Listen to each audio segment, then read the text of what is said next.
అత్తలే ఎండిన డొక్కలతోటి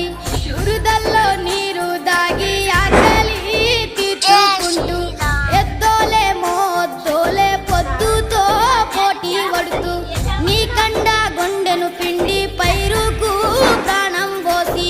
కంటిలో కత్తులు గుచ్చి పంట సేలకు సెంట్రింగ్ చేసి కాపరి వైసలిలో చచ్చావా మాయన్న నీ ఎత్తు